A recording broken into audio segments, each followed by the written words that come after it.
The best time to be trading supply and demand is when we are either bullish or bearish. Just like this example that I have here, you want to be taking supply, well, in this case, demand zones in this area, just like this. This is where you're looking to take demand zones. And then if we are bearish for the day, this is where you want to be taking supplies. This is where you want to be taking supplies, just like that. You do not want to be trading in consolidation where it's just going up and down, because you are going to get faked out quite a bit and we don't know the overall direction on the lower time frame. Here is a perfect example of what trading supply and demand while in trend does. This is a great example for us being bearish for the day, where we are just taking consistent supplies. So we're getting a breaker structure to the downside, waiting for it to come back into our zone. And I am going to get into how to draw zones properly right after this. Same thing, we're just breaking constant lows and then getting into a supply, breaking constant lows and getting into a supply.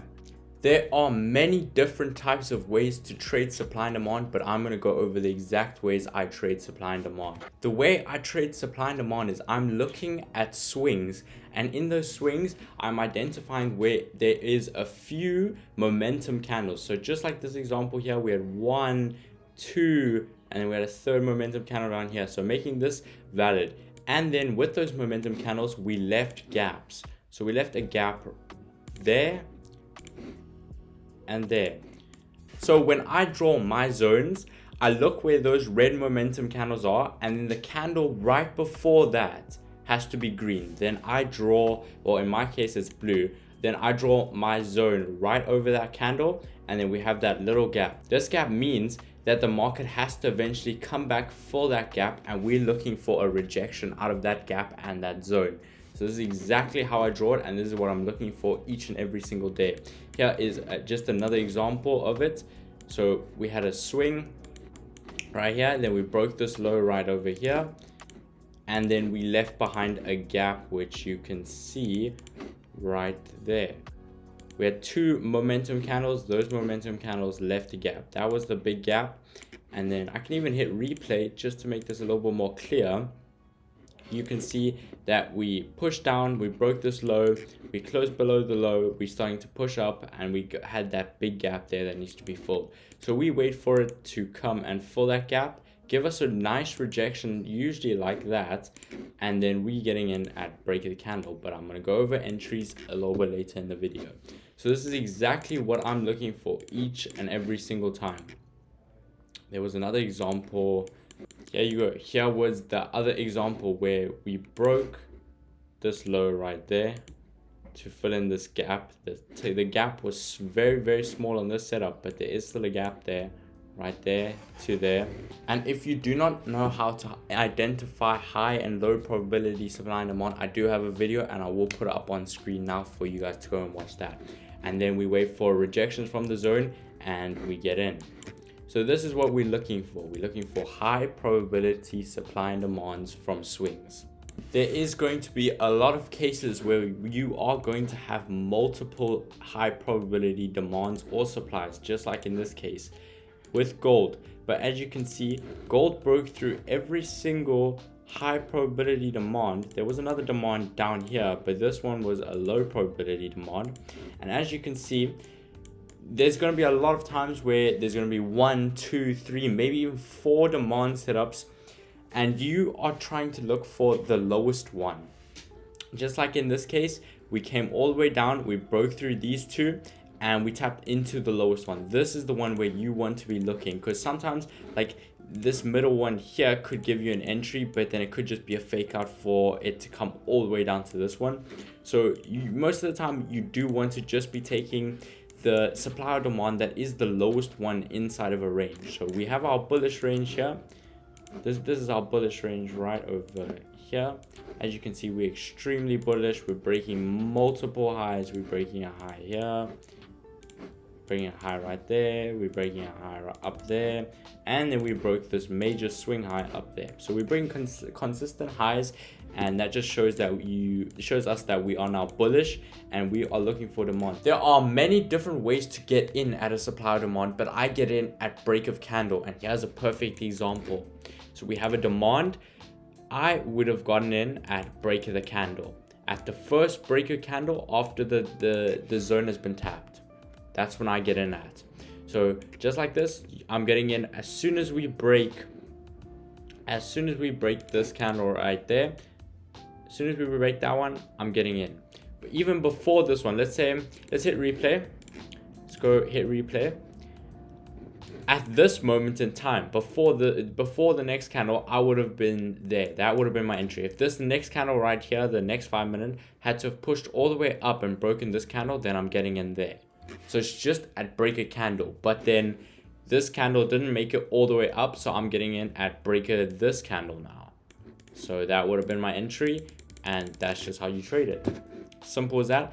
There are different ways of getting in at aggressive entry, but I personally do not like this. It just feels like gambling. I need a confirmation, which is the breaker candle. Some people like to buy as soon as it taps the zone. There is another way when the candle taps into the zone and gives a very big rejection, then people like to get in as well. But I just stick it to the safest option and getting in at break of the candle, which, just like I said, is right there.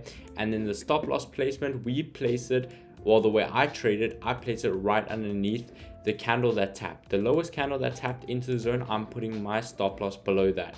Some people like to maybe put it like, give the trade a little bit of space, like something like that. Or some people just like to put it all the way at the bottom of the zone.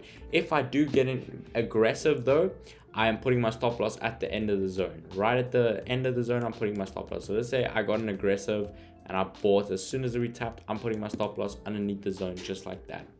But most of the time, I'm entering at break of the candle and stop loss goes below the wick just like that. The risk to reward that I go for is usually 1-to-1. Not all supply and demand setups are going to hold like this gold demand did.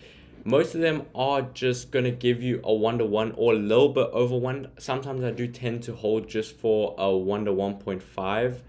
So something just like that is what I'm trying to go for, like every setup. But if I do not like the rejection at 1-to-1, then I'm closing just at 1-to-1. But there are a few things that can help you when trying to hold. You can identify where liquidity is. So we have liquidity right up here, so that's something you could have held for.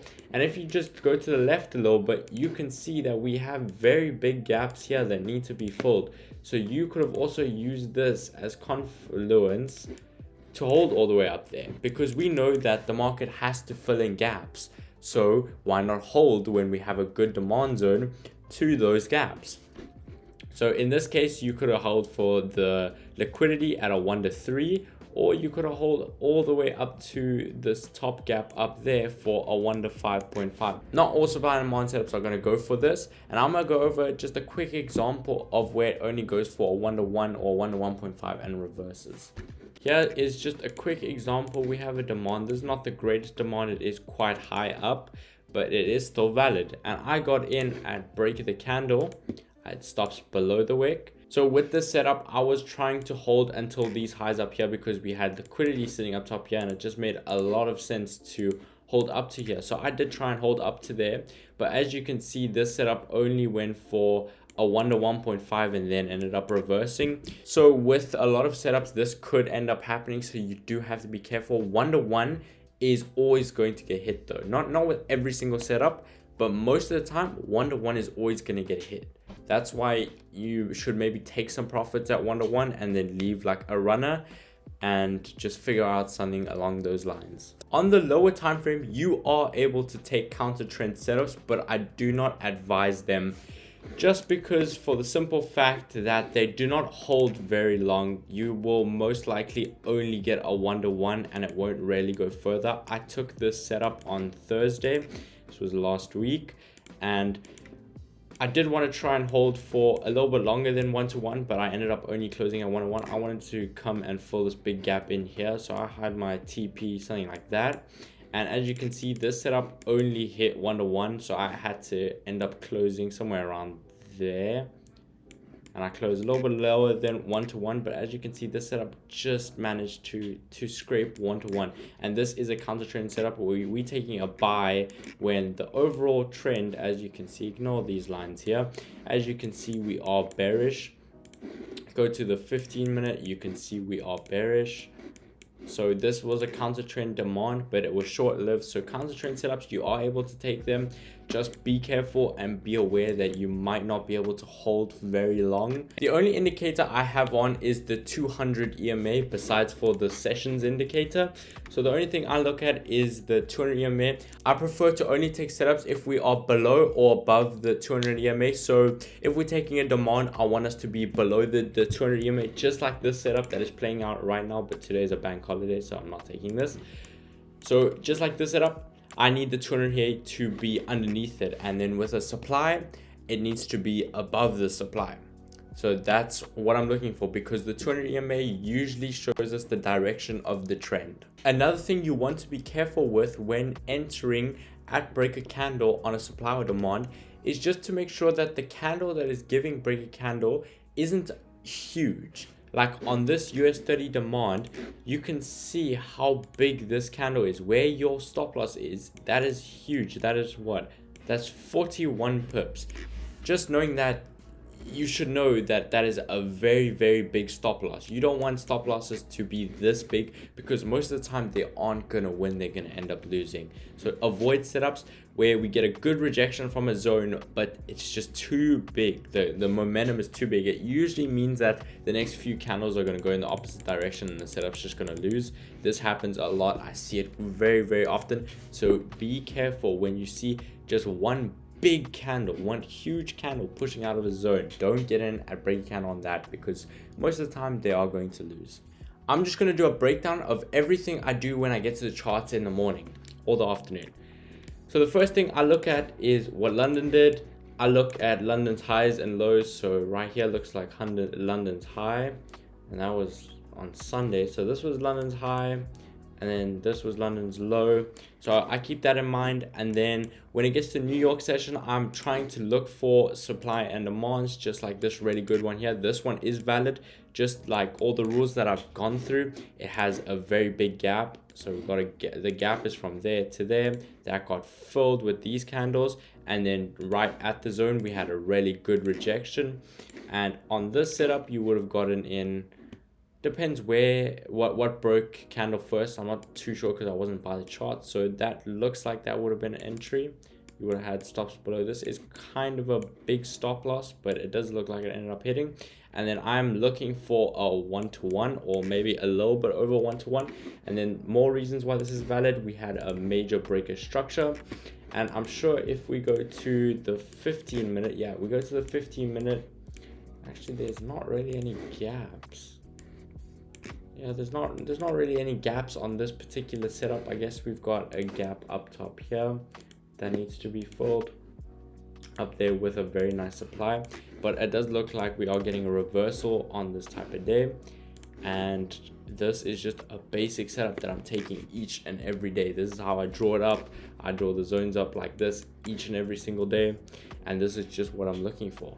I do hope this video helped someone out there. If you have any more questions, leave it in the description, or join up the free Discord and message me on Discord and follow the Instagram. But make sure you guys keep grinding, keep getting to the next level, and I'll see you guys in the next video.